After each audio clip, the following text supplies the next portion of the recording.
Critical Blast, where pop culture gets blasted.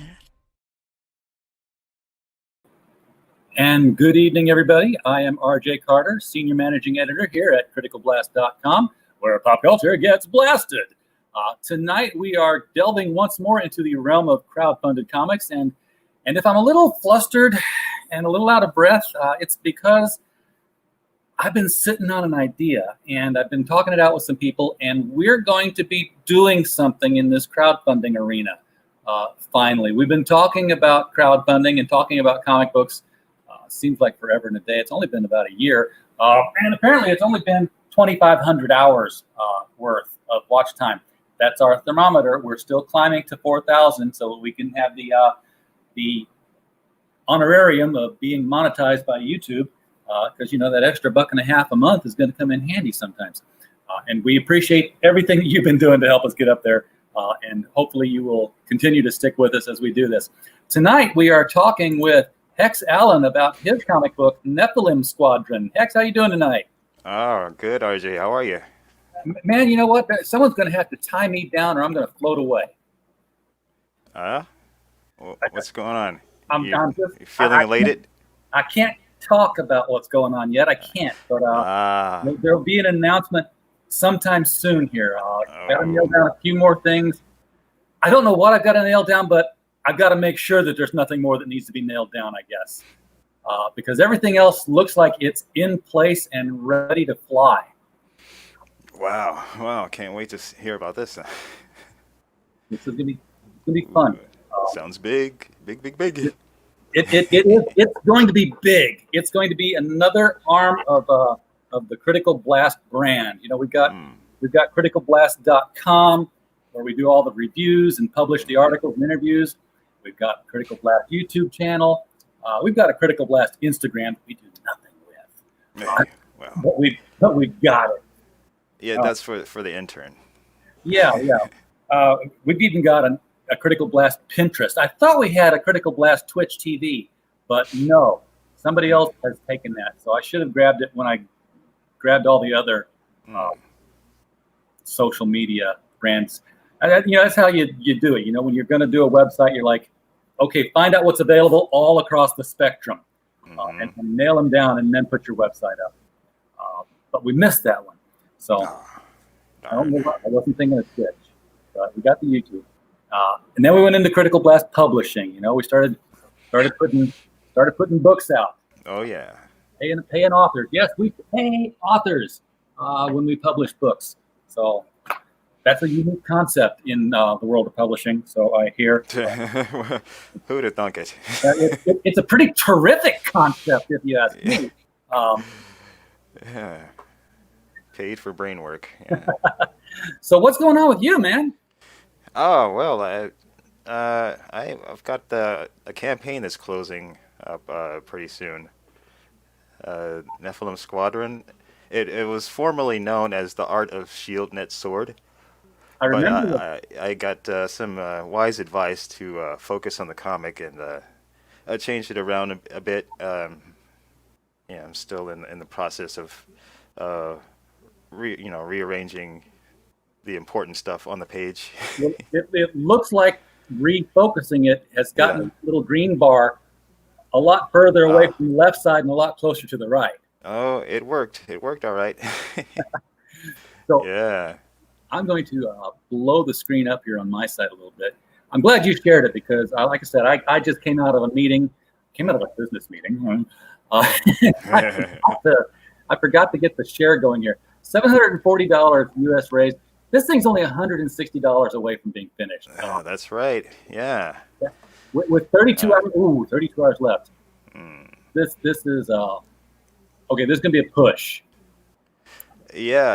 I'd like to get it going, especially since the heartbreaking thing is that I extended for 2 days when I don't know, my finger slipped. I meant to extend for another 30. So I really do only have 32 hours left. Oh my God! Oh no! I know, and I've contacted Indiegogo support, But we'll see what happens with that. I don't know, but see, I would not like to have to close it and restart it, but since I'm so close, so Yeah, I let's mean, it make would be great if you could just go straight in demand. I mean, $160. I can yeah. call out, to me, my crowdfunders. Oh, I know. so So yeah, but I'm not too worried. Uh, maybe I can call in a favor from the mob or something. yeah. Some of my uncles. Look, Tony, come in here and talk to me. Yeah, No, but I need people who are really going to be into comics and collectibles. Who are excited about crowdfunding. I don't want to have to twist anyone's arm into doing this. So I want to let the work speak for itself, right? So exactly. first, let me scroll down to the comic since we're Yeah, 'cause like you said, you rearranged this, and it's yeah, this is going to go at the top when I get to it. you've only got 36 hours left to do this. Yeah, 36 hours. Let's go. It's go So time. this is Nephilim Squadron. It's what I call an action-packed hard science fantasy, a war epic, and it takes place 700 years in the future. Focuses on a clone pilot who desires a soul, but through the course of the story, he discovers that his destiny lies in something that's much larger than his desire to have a soul. And also on a macro level, it's an ancient mythological story retold 700 years in the future. And yeah, you get a lot of that in Comicsgate, don't you? Yeah. Another one of those books. Okay. Yeah. You're going to make us think about, mythology and the future and religion and souls. Yeah. Oh, Right. isn't that the plot of Cyberfrog? I'm pretty. Well, you hear guys like what Bancroft is doing, and a bunch of other people actually, and that's why I really had to go what do you call it, Operation Warp Speed on this because I was seeing elements of things that are in my book, and I was like, oh, I got to get on this before someone does the exact same thing that I'm doing. Yeah. You know what? You can't. I've learned that you can't write anything that while you're in the middle of writing it, you won't see elements of it start to show up in everything else. It always comes out at the same time in multiple places. Oh yeah. I talked with Neil Gaiman one time about how people were talking about wanting to do a Harry Potter comic book, and I was like, well, he's like, the thing is that DC should realize they already have a Harry Potter comic book. It's a bespectacled kid who wears, who finds out that he's got magical potential and gets trained in the art of wizardry, and his name was Tim Hunter. And he's like, but it's nothing new. I mean, T.H. White, you go all the way back there, and you've got the same trope going on. It comes in cycles. So it's like not that anybody's stealing from anybody else. Oh no. Yeah, I was just worried that this exact story would happen before I got it out there. So yeah, so it's a what I would describe it as a inspired by like a heavy metal magazine and Howard Chaykin, American Flag, some anime influences. These are some of a few of the pages. I'm going to add more pages if I get funded. Here's some of the characters, and of course I added a sexy pinup at the request of some people. Oh yeah, they're always going to want that. They weren't all just me. And this is some of the original artwork from the game that's attached. the artwork that's attached to this project. Right, because you were originally trying to raise money for the comic by selling artwork attached to the The mobile game. Yeah, the mobile game. Shield Net Sword. So that pretty much nothing has changed except Nephilim Squadron is no longer an ash can. It's a full-size floppy, 26 pages. 26? 26 pages in black and white still. And then I reduced the size of the prints. So you still get, and the only way to get the comic is to get the combo pack. So it's 4 combo packs will cover this. 4 more people to back at the combo pack level, and you're done. Oh yeah, and the shipping is low. So you'd be walking out of there with if you're in the U.S. $46. That is low. For 9 prints, 6 trading cards, 9 bookmarks, and the 26-page black and white chapter 1. This is the full chapter 1 of Nephilim Squadron. And I had planned, I guess I'm still going to do it. I still have confidence this can work by tomorrow night to get it funded. I think I still have plenty of time. I've got till tomorrow night. Yep. Got to push now. Yeah. Because, I don't think I can depend on Indiegogo to being, kind-hearted and allowing me that intended 30 days that I slipped up on. Yeah. When you relaunch it, it was a total mistake. I know I'd seen people on other streams talk about this happening too, and I was like, I'm making sure that doesn't happen to me, and damn well did it. Oh boy, but I'm not too worried. So yeah, it's got a high quality product going here. So I think, in my opinion. Yeah. So originally you were going to do an ash can, which was going to be sort of a digest size. It wasn't going to be very many pages. 18 pages. Now it's totally flipped around, be the full 26 pages, full size comic book. Mm-hmm. I think that's what people are going to want more of. Yeah, and sheesh. So there you have it. So how big of a saga is this? I mean, this is chapter 1 or issue 1. I think they actually call it season 1, season 1, episode 1, which is kind of interesting the way they did it. I forget what book did that. Who did that? I can't recall. Season. That I know. The Captain Love, Drew-ish, he does that. I had another one on here just recently though that did that, and I was talking with them about it on the stream. Memory's going. Here, memory's the second thing to go, and I cannot remember what the first thing is. But now back full circle. Yes, but this is chapter 1. So how big of a story do you see this being? I have mapped out 12 issues. Well, originally, this is conceived so long ago. I envisioned it to be like a 12-issue maxi series in the light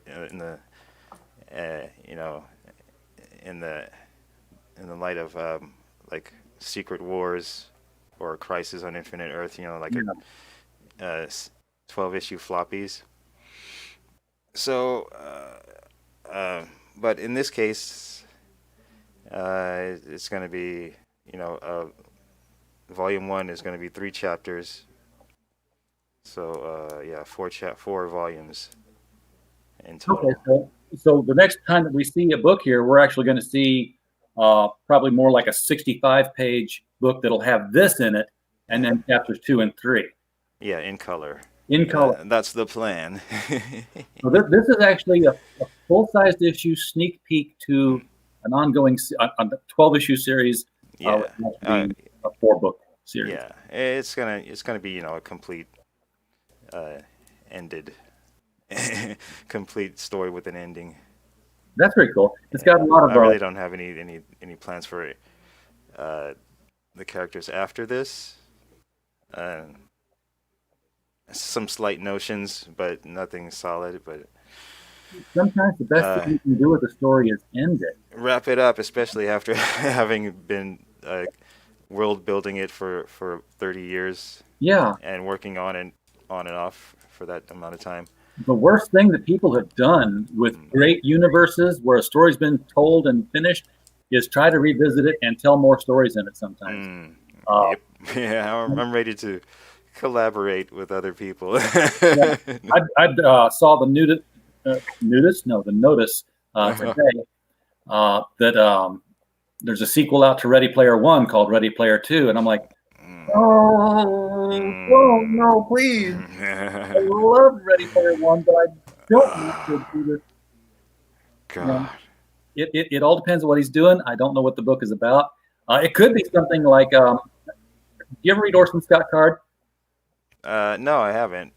Okay, well, he did Ender's Game, which is a much better book than it is a movie. Yeah, I saw the movie. Forget the movie. Yeah. The book is great, but he had another sequel that came out after he did all the other Ender books out. He came back with a book called Ender's Shadow, and it was a very unique take because it was Ender's Game all over again, all the same events, told from a different person's perspective. It was Bean's story. So when Ender was gone, you knew what Ender was doing, but now you knew what Bean was doing, and he had an entirely different path that was working in parallel with the Ender's Game story, and you could just read that. And it's like, I know what's going on, but this is an entirely new story. So I'm going to have surprises and it's like, oh, that thing that I thought was an accident in Ender's Game was actually caused by something that we're now reading about in Ender's Shadow. So if we can do something like that, tell Artemis's story in parallel to that, then okay, we'll work with that. Well, yeah, there's an element of that in Nephilim Squadron, where you see there's a couple of flashbacks.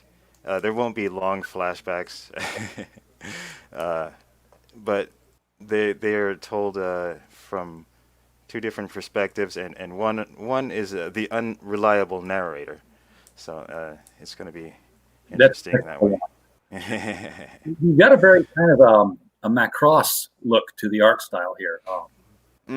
Especially that's also a big influence. Yeah, Macross, some Gundam, freaking Megazone 23. We're gonna have some giant robots. Yeah, some, but not necessarily focused on that. I think the most interesting, technological vehicles that you'll see, or these things I call the homunculus mech. Okay. Which is sort of like a biological. It's a humanoid shape, where people can sit inside of it and control it. Sort of like it's got a sort of a body horror element to it. Now, so I have a sketch of it. What's this Medusa-like creature here we're also seeing on the cover?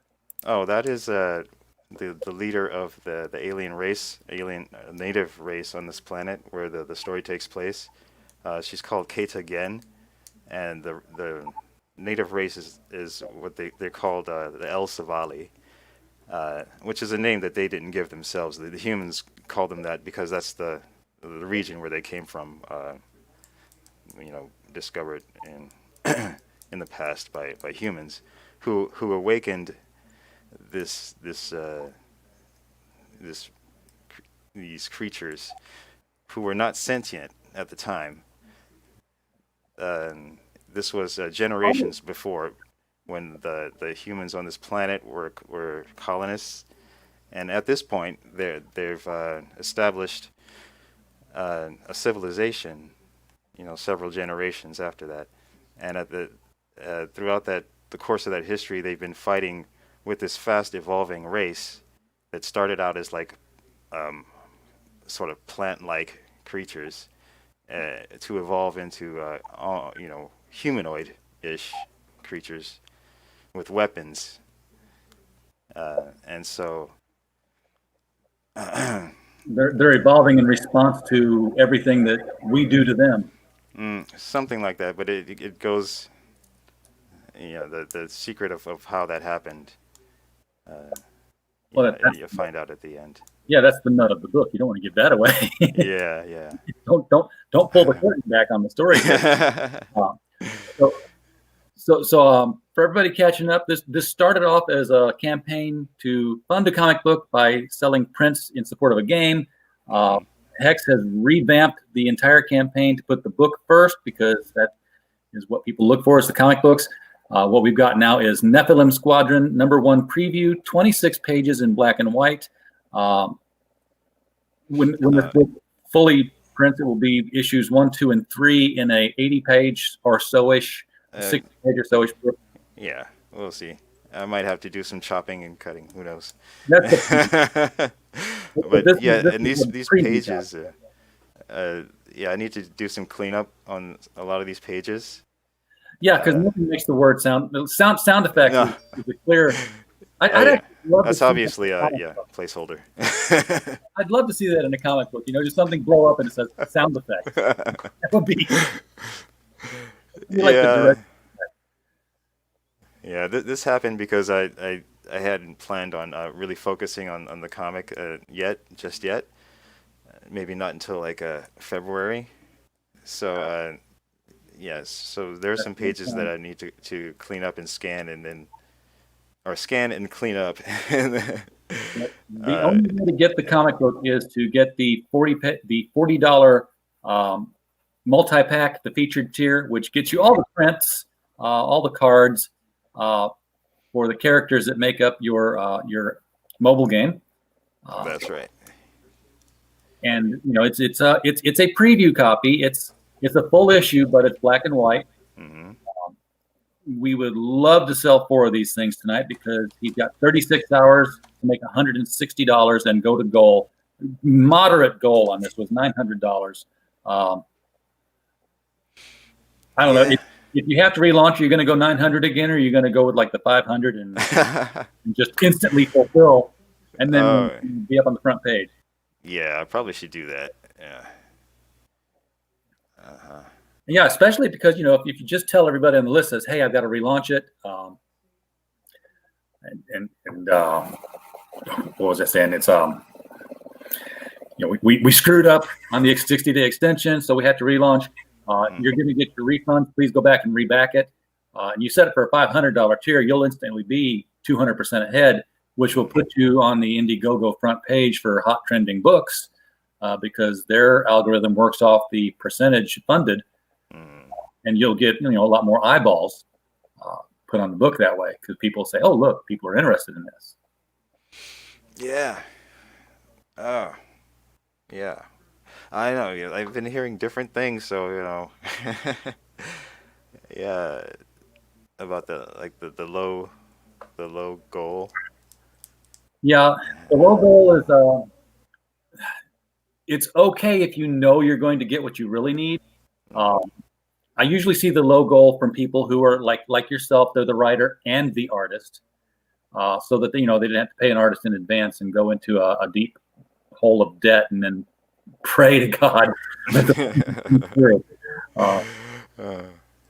Well, I would love to keep you on longer here, but there are things going on here in the background, family-wise, that I need to go take care of that I hadn't planned on. So I just want to leave it with everybody in the chat. Please go out there and back Nephilim Squadron. 36 hours left to go. This is going to be a preview copy. When this comes out, you'll be one of the few people who have the black and white copy of this. Yes, a collector's item. It's good. I've got faith in you, Hex. I think you can pull this one off. So keep out there working it for the next day, and we'll see this thing reach $900. All right? All right, RJ. Thanks so much for your support. All right, we'll see you. Thanks for shouting out.